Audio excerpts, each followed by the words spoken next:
He stood at the tall glass window on the top floor, looking down at the city that had always felt small to him. For years, he had been the one people called when something impossible needed to be done. He was the billionaire CEO, the person who turned ideas into real things, the one who saved failing companies. But today, his own building felt strangely quiet. Not the peaceful kind of quiet. This was the heavy kind that presses on your chest and makes you feel like something is wrong, even if you don't yet know what it is. Down below, the company's main system had stopped working.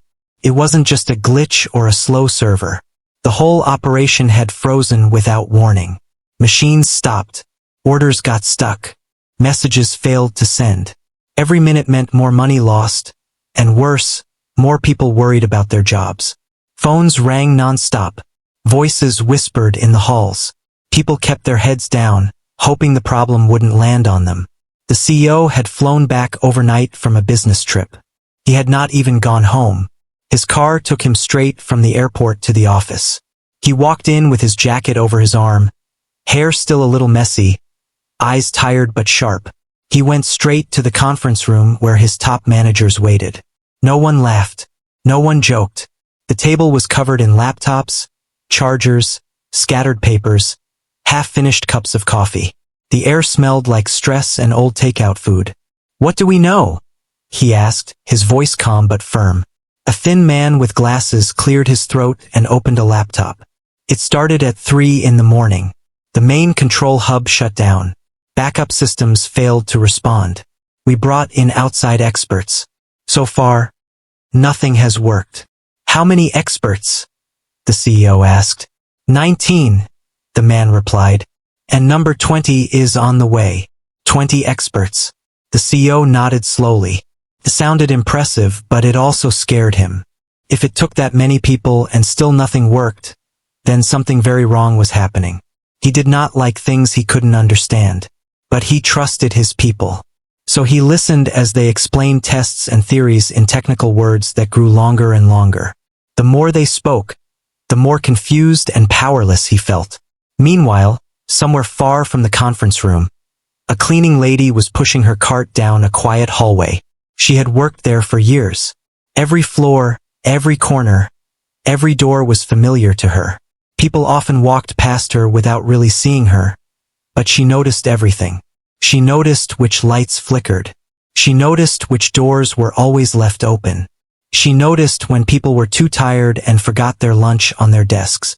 She moved calmly, gently, like someone who understood that every place has a rhythm.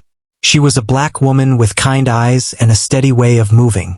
She didn't talk much, but she listened.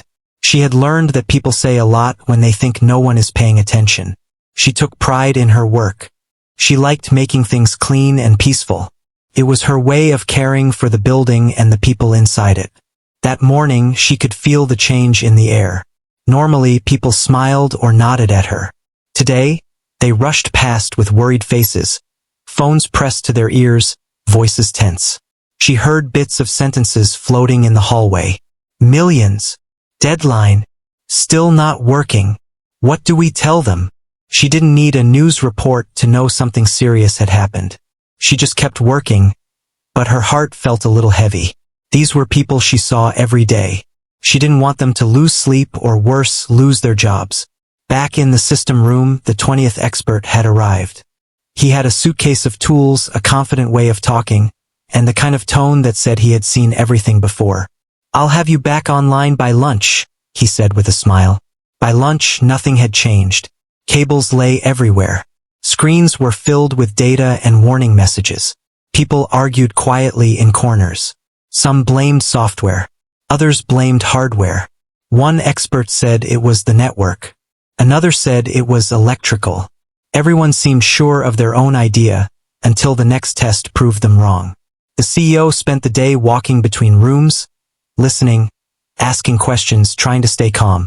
But inside he was tired. He thought about the people who depended on him. He thought about families, rent, school fees. He thought about the company he had built, and how fragile it suddenly felt. The cleaning lady came through the same area in the late afternoon. She had permission to work around the system room because she always respected the rules. She moved quietly so she wouldn't bother anyone. She noticed the mess of tools and wires on the floor. She noticed a small humming sound that didn't match the usual rhythm of the machines.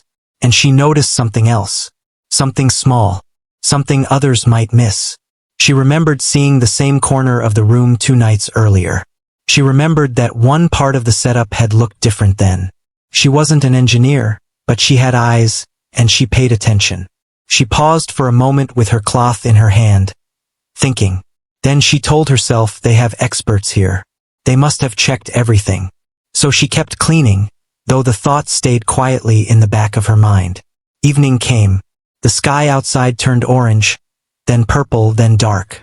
Most offices would be empty by now, but this building was still full of tired people. Meals were delivered. Coffee cups multiplied. The CEO sat at the head of the table again. His voice was still calm, but it carried a hint of worry now. "Tell me," he said, "is there anything we haven't tried?" Silence filled the room. Chairs creaked. Eyes stared at screens instead of faces. No one wanted to admit they had run out of ideas. Finally, one of the managers spoke softly. "We're doing our best." "I know," the CEO replied, and he meant it. But he also knew that best had not been enough today. Down the hallway, the cleaning lady finished her shift. She took one last walk through the building, as she always did, to make sure everything looked ready for the next day. But this time, the building did not feel ready. Felt worried. And that small thought she had pushed aside earlier came back, clearer now. She wondered if anyone would even listen to her if she said something. She thought about the CEO. She had seen him a few times. He always walked fast. He always looked like he was thinking about 100 things at once. She did not want to disturb him. She also did not want to embarrass herself in front of all those important experts. But she also cared. And sometimes, caring means speaking, even when your voice feels small. So she went home with that thought sitting in her heart. The CEO finally left the office close to midnight. The building was still buzzing, but he needed a moment of quiet. In the back seat of his car, he closed his eyes for a second. He thought about success and failure. He thought about how strange it was that a giant company could be brought to its knees by something invisible and silent. The next morning, the sun rose like it always did, warming the glass walls of the building. People came back, tired but determined. The problem was still there. The worry was still there. But so was the cleaning lady, pushing her cart, greeting the security guard with a gentle smile, ready to start another day. She didn't know yet that before the sun set again, everything would change. She didn't know that the quiet observation she had carried in her mind would soon become the key everyone had been searching for. All she knew was that people were struggling, and she wanted to help if she could. And somewhere in his tall office, the CEO looked out at the city again. He thought about the long road ahead, unaware that the answer to his impossible problem was already walking the halls, wearing simple shoes, carrying a cleaning cloth, and noticing the small things that others walked right past. She came into work early the next morning, as she always did. The building was still half asleep, the lights soft and the air cool. The cleaning lady liked this quiet time. It was when the world felt gentle, when there were no rushing footsteps yet, no loud voices, no tension hanging in the air. She pushed her cart slowly across the shiny floor, her shoes making a soft sound with each step. She was a black woman who had carried herself through many hard years with steady patience. Life had not given her much, but it had taught her to watch, to listen, and to care. She didn't believe any work was small. To her, cleaning was an act of respect. She took pride in leaving each room calm and tidy, as if saying, "You can rest now. Tomorrow is another day." But lately, the building had not felt calm at all. Even this early, she could sense the worry. A few workers were already at their desks, staring at screens that still didn't work properly. Others walked quickly down the halls, speaking in low, tired voices. Some carried coffee cups like shields, as if caffeine could hold their fear away for just a little longer. She gave a small smile to the security guard at the front desk, as she always did. He smiled back, but even his smile looked thinner than usual. "Rough night?" she asked gently. He sighed. "Rough week." She nodded. She didn't need more words than that. Sometimes one sentence, heavy with meaning, told the whole story. She went upstairs, her cart rattling softly. As she worked, she passed meeting rooms where people sat with their heads in their hands. She saw experts in expensive suits, pointing at diagrams on screens that still flashed warning signs. She heard sentences like, "We tried that already. It makes no sense. We're losing too much time." She never stopped to stare. She respected people's privacy, but she couldn't help hearing. Sounds travel differently when a building is worried. She remembered the small detail she had noticed the day before in the system room. It had bothered her all night, even while she cooked dinner, even while she tried to sleep. She wasn't an expert. She wasn't trained. But she had eyes. She had memory. And she had walked those rooms more often than anyone else. Still, she was unsure. What if she was wrong? What if they laughed at her? What if someone said, "Stay in your place"? She didn't want trouble. She only wanted to help. Meanwhile, the CEO was already in the building too. He hadn't slept much. His mind had spun in endless circles, numbers, deadlines, news headlines, the faces of his workers. He believed deeply that every person in the company mattered, not just the ones with big titles. But belief did not fix systems. Caring did not restart machines. And fear still crept in through the cracks. He sat at the long conference table again, shoulders a little heavier than the day before. "Where are we now?" he asked. One of the experts spoke, but the words all sounded the same as yesterday. Tests, results, failures, another plan, another hope, another disappointment. The cleaning lady passed by the open door with her cart. She didn't look inside, but she slowed just a little without thinking.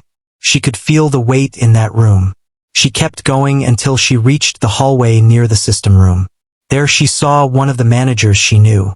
He was usually relaxed, the kind of person who made jokes in the elevator.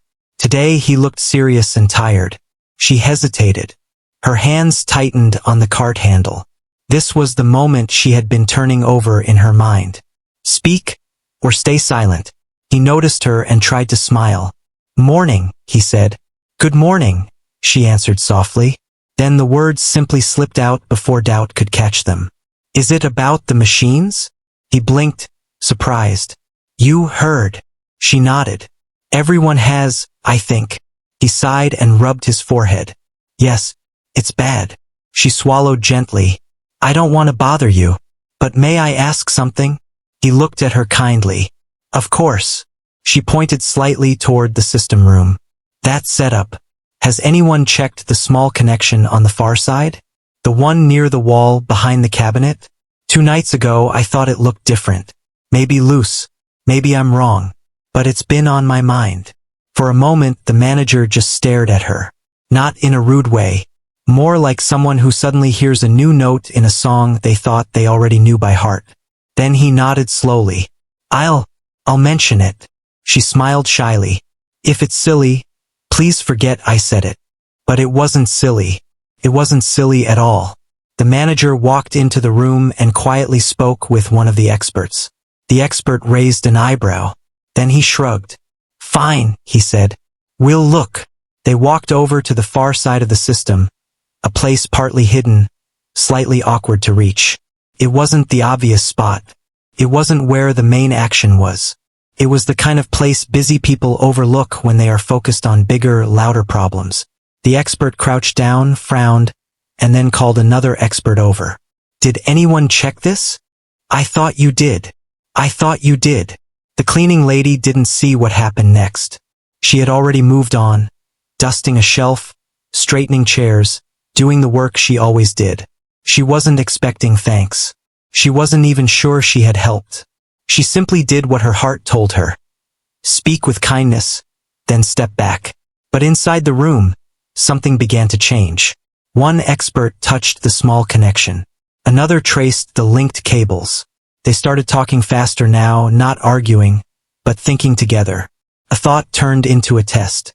A test turned into a real attempt. Soon people were gathering around. "Wait, try that again. Hold it there. Restart now." The CEO, hearing the change in voices, walked into the room. He didn't know yet what was happening. but he could sense hope returning, like light slowly filling a dark place. And the cleaning lady, still nearby, heard a sound she had not heard since before the crisis. The steady, familiar hum of machines waking up. She paused in the hallway, her cloth in hand, listening. Her heart beat a little faster. She didn't celebrate yet. She didn't assume anything. But she couldn't stop a small smile from forming at the corner of her mouth. Back inside, screens that had been cold and stubborn began to flicker and glow. Data moved again. Programs opened without freezing. Messages were sent and received. The room that had been quiet and tense now buzzed with relief and disbelief. "It's working," someone whispered. "Check everything," another said. They did, and it all came back.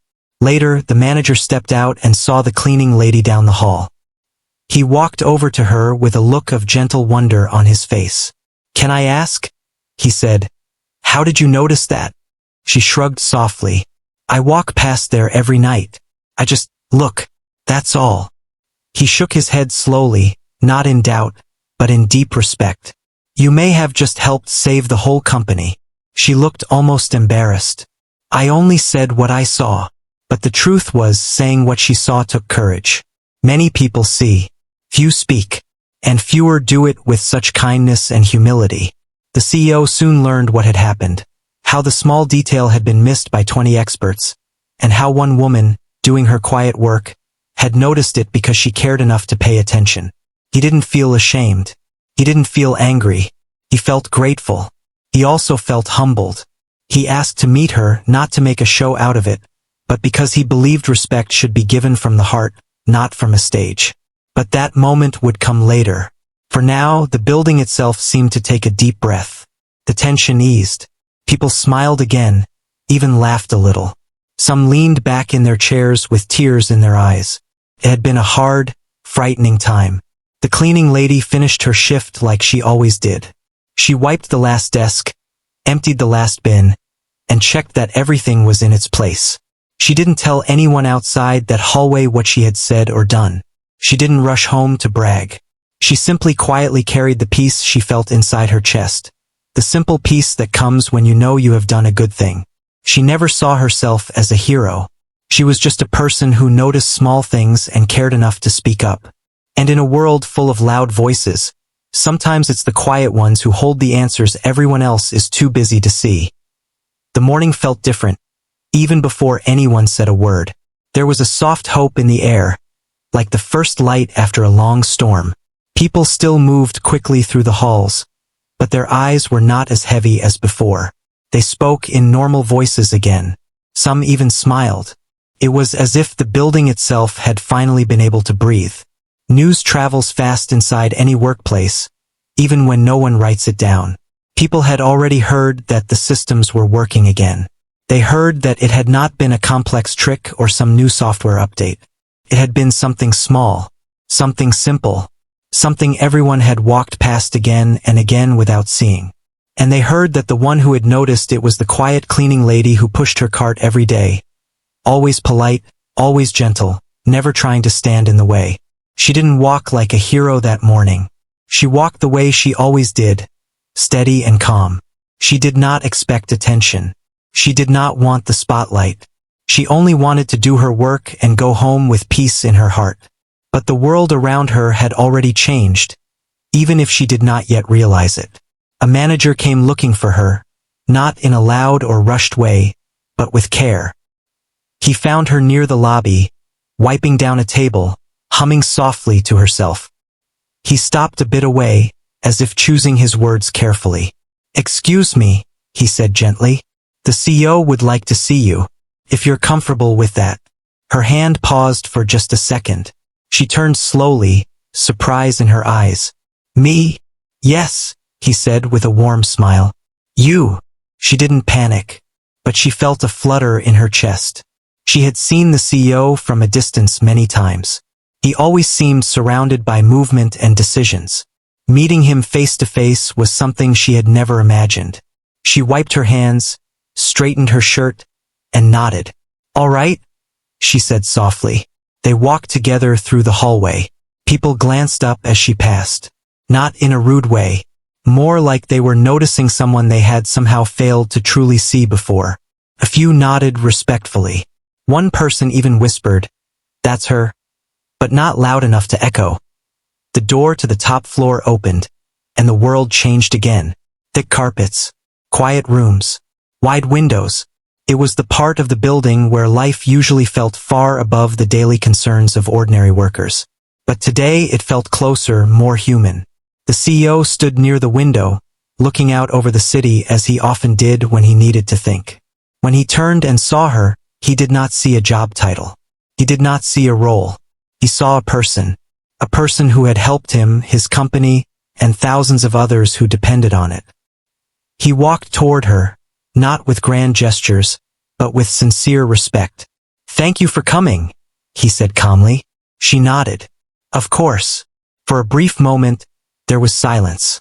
Not awkward silence, just the quiet space where honesty lives. Then he spoke again. "I've heard what happened," he said. "I heard you noticed something that all of us somehow missed." She shook her head a little.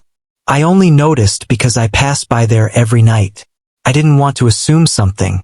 I almost didn't say anything. And yet you did," he replied. "And that made all the difference." He invited her to sit, but she stayed standing for a moment, unsure if she should. He smiled gently and waited, giving her time. Finally, she took the seat carefully, as if she didn't want to disturb the chair. He didn't rush through the conversation.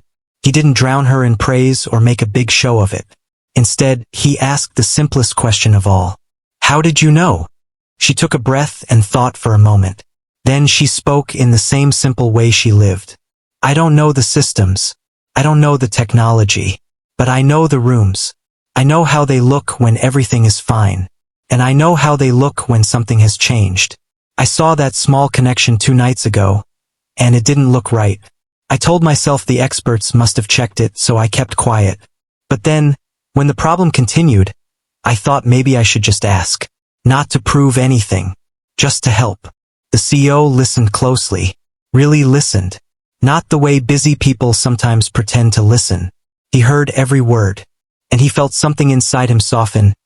"So much trouble," he said slowly, "caused by something simple that we were all too busy to see."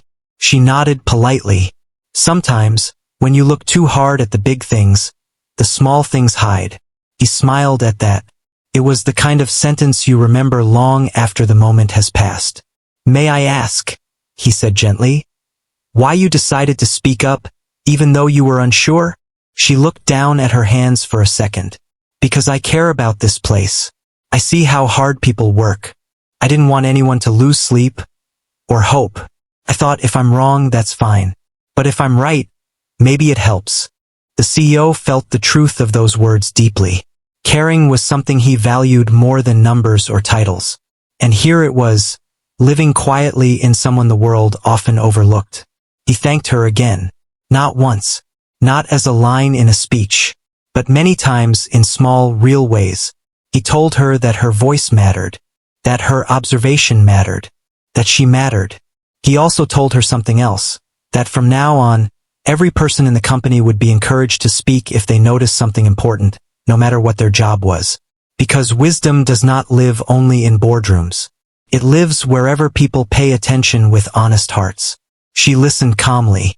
She was grateful not for any reward, but for the respect. Respect meant more than anything. Later that day, the CEO gathered a few people. Not for a loud announcement, not for cameras or noise, but for a quiet acknowledgement.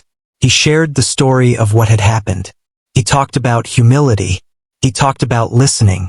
He talked about how easy it is to walk past people and forget that they see the world too.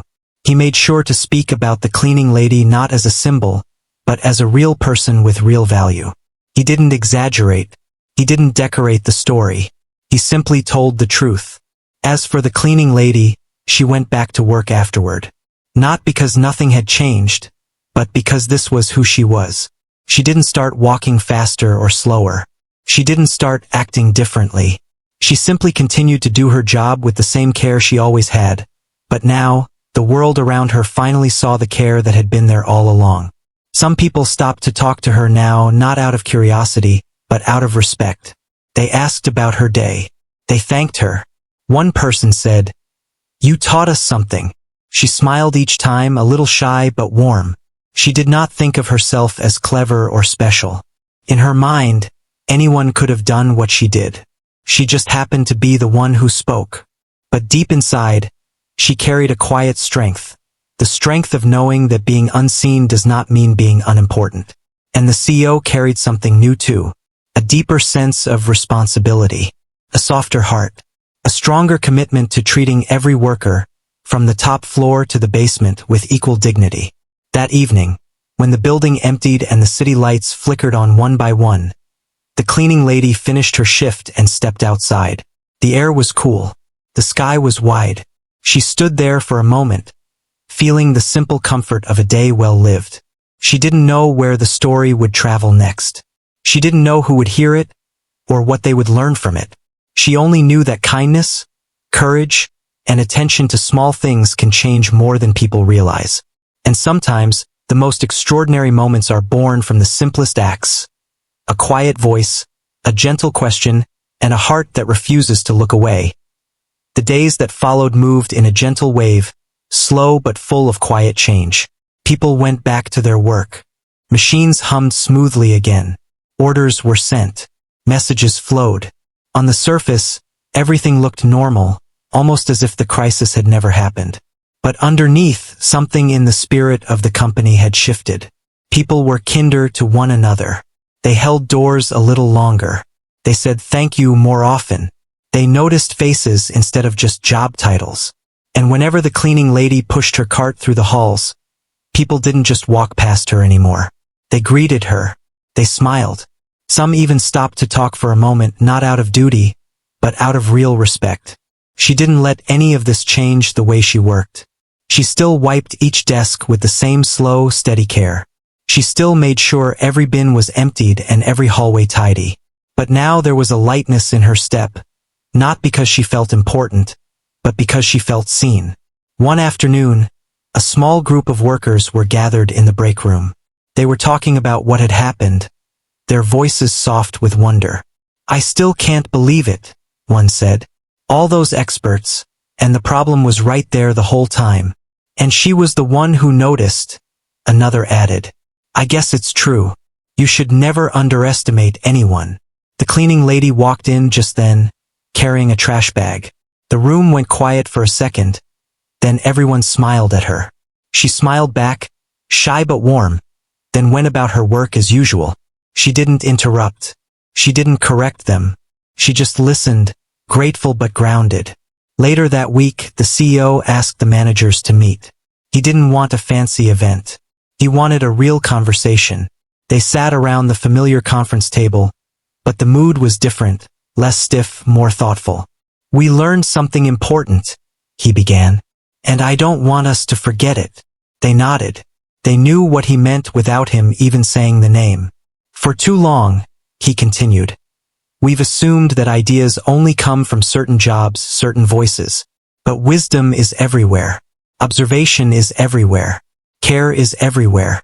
Our job as leaders, all of us, is to listen." He paused, then added, "I want every worker here to feel safe sharing what they see. Not just managers. Not just engineers. Everyone." The managers agreed. Some looked a little humbled. Some looked inspired. But each of them carried away the same message. Respect is not a gift you hand down. It's something you practice with everyone. Meanwhile, the cleaning lady's life outside work went on in its simple rhythm. She rode the same bus home. She cooked dinner in her small kitchen. She called a family member in the evenings and asked about their day. She didn't speak much about what had happened at work unless someone asked directly. Even then, she told the story as if it were just a small thing. "I only mentioned what I saw," she would say, almost embarrassed by the attention. But inside, she felt a quiet pride. Not the loud pride that shouts, but the soft kind that simply says, "You did the right thing." One evening, the CEO stayed late again. Not because of a crisis, but simply because big responsibilities often keep you working long after the sun has gone down. He walked through the now peaceful building, thinking about everything that had happened. He noticed the small details more now, The polished floors, the smell of fresh coffee, the neatly arranged chairs. He passed the cleaning lady in the hallway. She looked a little surprised to see him alone and without an assistant or a group of managers around him. "Good evening," he said kindly. "Good evening," she replied, pausing respectfully. He stopped walking. "Do you mind if I help you for a moment?" he asked, half smiling. She blinked in surprise. "Help me?" "Yes," he said lightly. "I've been sitting at a desk all day. A little real work might be good for me." She laughed softly. It was a warm, quiet laugh. "All right," she said. "You can hold the bin." So there they were. A billionaire CEO and a cleaning lady, standing in an empty hallway at night, emptying trash together. No cameras. No audience. Just two people being human. They talked a little as they worked. Not about profits or systems or numbers. They talked about life. About family. About how strange it is that sometimes the smallest moments change the biggest things. "Can I ask?" she said gently at one point. "Were you very worried when the systems failed?" He didn't hide. "Yes," he said honestly. "Not for myself. For everyone else. I kept thinking about the families who depend on this place." She nodded. She understood that feeling well. Worry for others was something she knew deeply. "But," he added, looking at her with gratitude, "you reminded me of something I should have never forgotten. Every person matters.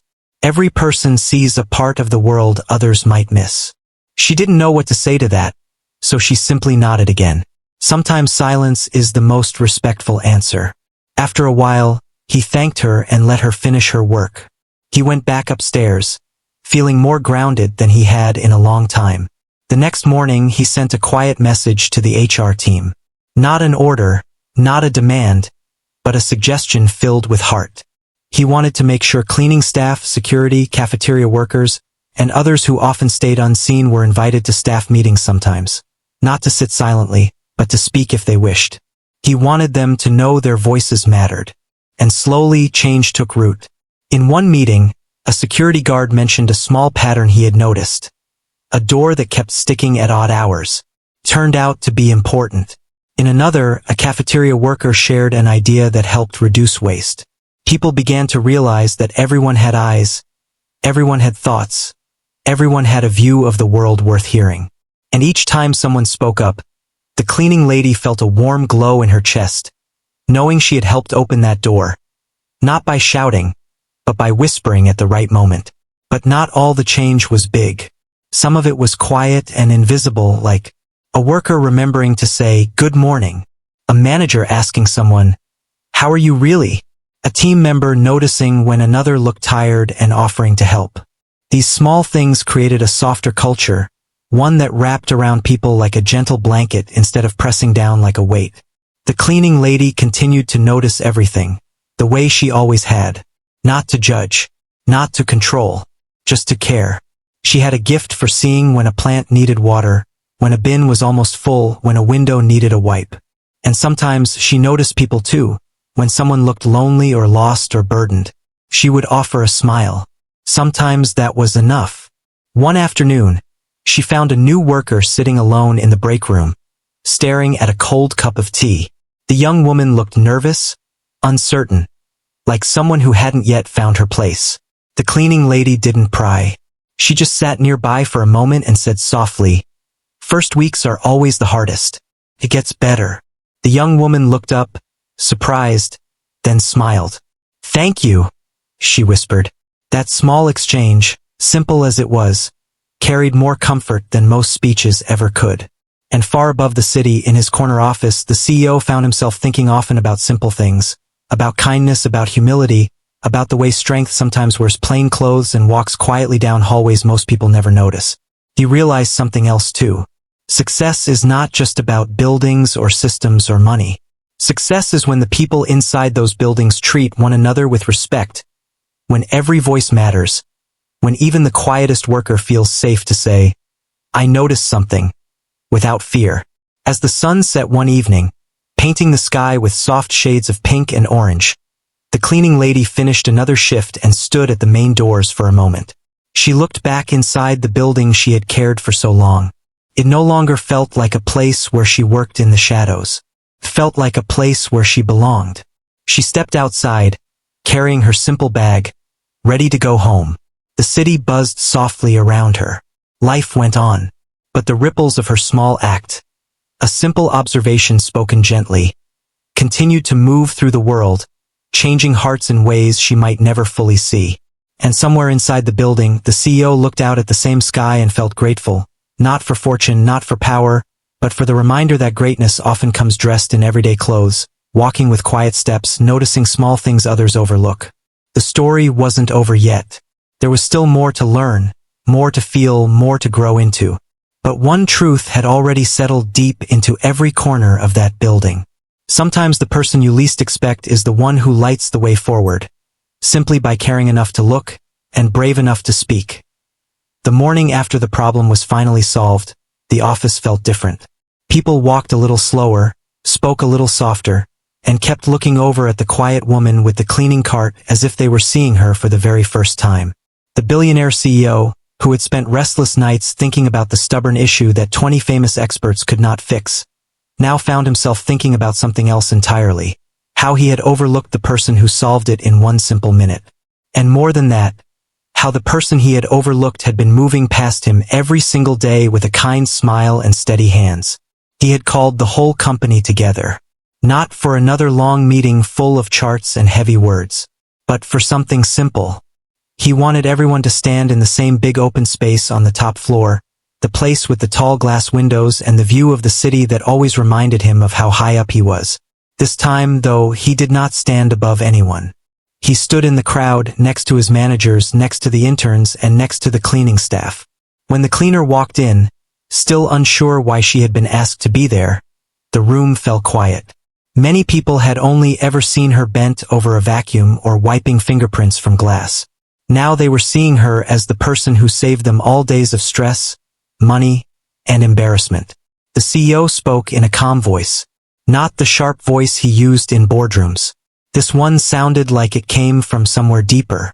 He told the story from the beginning, how the problem had started small, then grown, how 20 experts had come in with big resumes and even bigger fees, how each one had tried complicated ideas, long tests, and expensive tools, and how each one had left with a polite shrug and a heavy bill.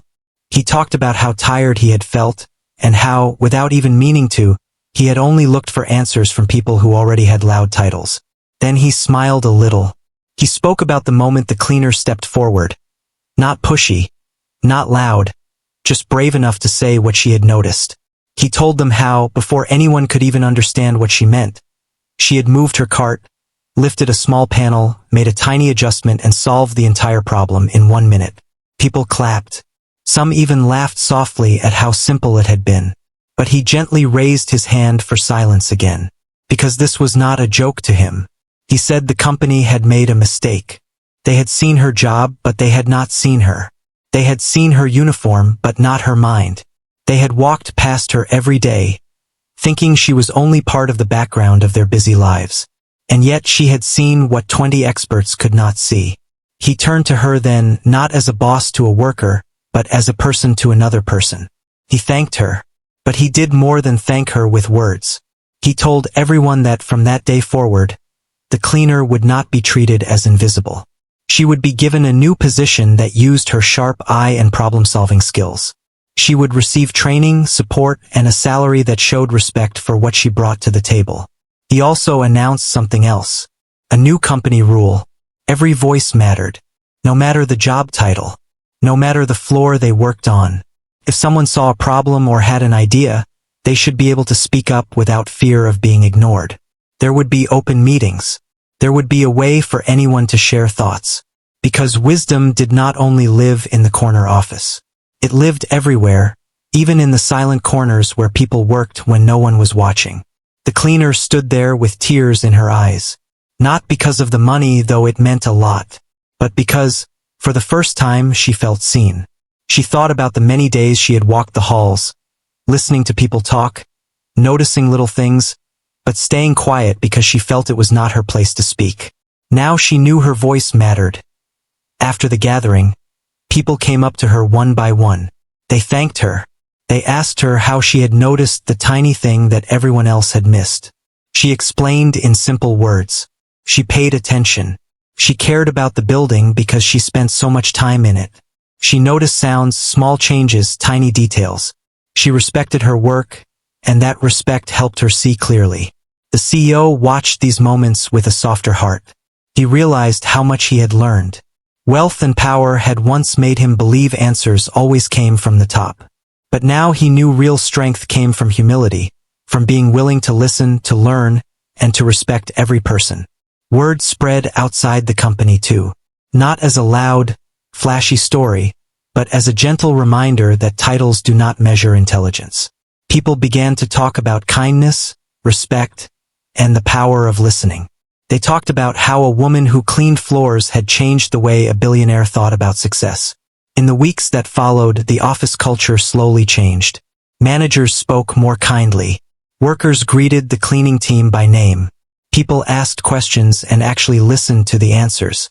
And the cleaner, now working in her new role, still helped tidy when she walked past a messy table. Not because she had to, but because caring for things was simply part of who she was.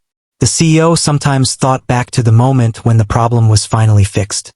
He remembered his shock, not just at the speed of the solution, but at the realization that he had almost missed it because of his own blind spots. That thought humbled him, kept him grounded. One evening, he found himself riding the elevator down with the cleaner. No assistance, no noise, just the quiet hum of the building.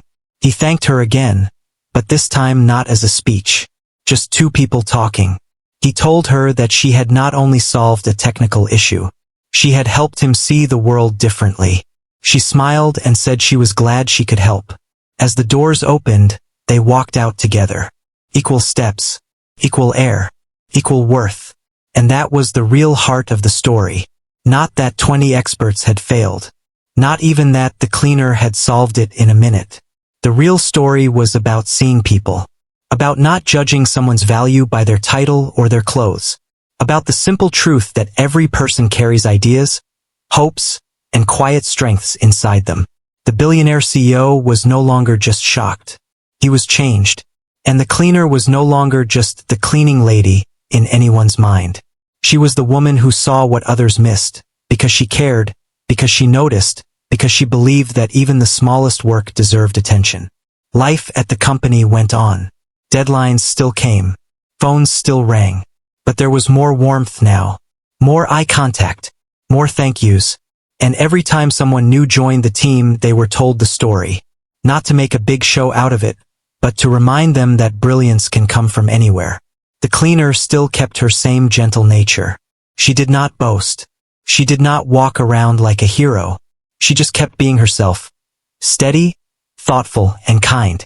And that, more than anything else, was what made the story so powerful and so real. In the end, the lesson was simple. Listen, respect, value every person. Because sometimes the answer you are searching for is already walking past you with a mop, a smile, and a quiet mind that notices everything.